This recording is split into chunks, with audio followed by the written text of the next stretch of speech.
Hey guys, so today I have swatches of the China Glaze Serpentine collection for Halloween 2023. There are 6 polishes here altogether. I got these from polishpick.com, so I will link that website down below. So 6 polishes altogether, and I will get into the swatches.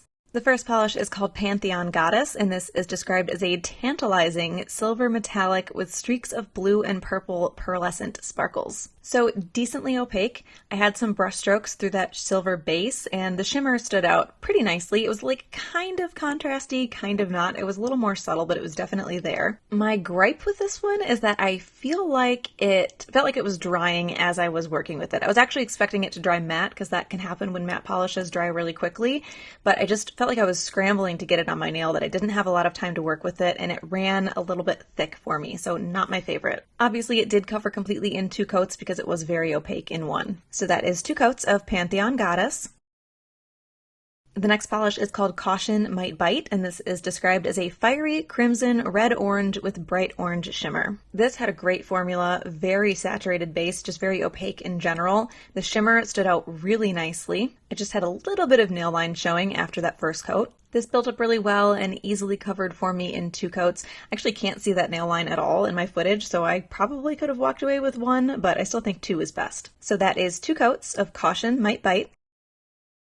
The next polish is called Madame Medusa, and this is described as an olive green with luminous gold popping shimmer. This was also very opaque, nearly 1 coat for me, not quite there, but after it's been used a couple of times and thickens up, it will definitely be a 1-coater. Formula was also a bit on the thick side, but it didn't feel like it was drying as I was working with it like Pantheon Goddess did. This covered really well for me in 2 coats, and I love those little tiny gold flecks that you can see coming out of the polish. Also some very minor brush strokes, but they melt in pretty well as it dries. So that is 2 coats of Madame Medusa. So this next one, my label says Fall from Grace, but their website says Fallen from Grace, so I'm not really sure which one it is. But this is described as a deep sea sapphire blue with purple and blue reflective shimmer. This is a bit sheer on the first coat. The formula here is okay, also a little bit thick and a little bit difficult to even out, but nothing too egregious, just noticeably a little off. This very fine shimmer is a very fine glitter, so you will have a really light sandy texture to this once it's dry.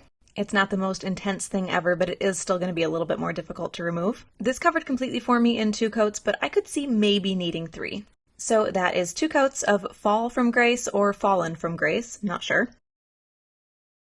The next polish is called Gold Hearted, and this is described as a warm golden brown with gilded gold shimmer. Very opaque here as well, could easily be a 1-coater for some. I probably could have just done 1 coat here. Some brush strokes in that gold, but those do melt in a little bit as it dries. Formula also a little bit thick. I don't think it's terrible straight out of a brand new bottle, but after you've used this a couple times, it's definitely going to need some nail polish thinner. This one obviously covers completely for me in 2 coats because it was really close in 1, and it also has those little gold flecks that I like so much. So that is 2 coats of Gold Hearted.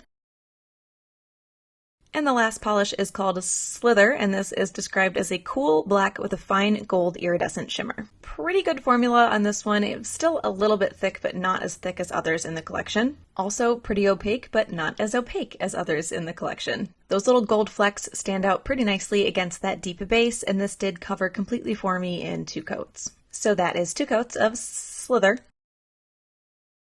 So my favorite in this collection is going to be Caution Might Bite. That's not really because it stood out to me or because I love it. It's just I had to pick one, and that's the one that I think I like the most out of all of them. Overall, I was kind of really disappointed about this collection. I'm personally not a huge fan of the finishes here, and I was also pretty bummed out about the formulas. I think Pantheon Goddess could have been a favorite, but I really didn't like how it went on. Just overall kind of bummed out about this. I think that they're all a little bit too thick. There was nothing like super egregious about it, but I don't think there's a polish in this collection that isn't going to have to be thinned after it's been used a couple of times, or even before you've used it, depending on your preference. Just a little bit of a bummer because the China Glaze Halloween collection is usually one of my most anticipated collections out of the year, and I just feel like we haven't really had a good one in a while. I think if we can bring back Crackle, we can bring back a good China Glaze Halloween collections. So that is the China Glaze Serpentine collection for Halloween 2023. Again, I will link polishpick.com down below because that is where I found these.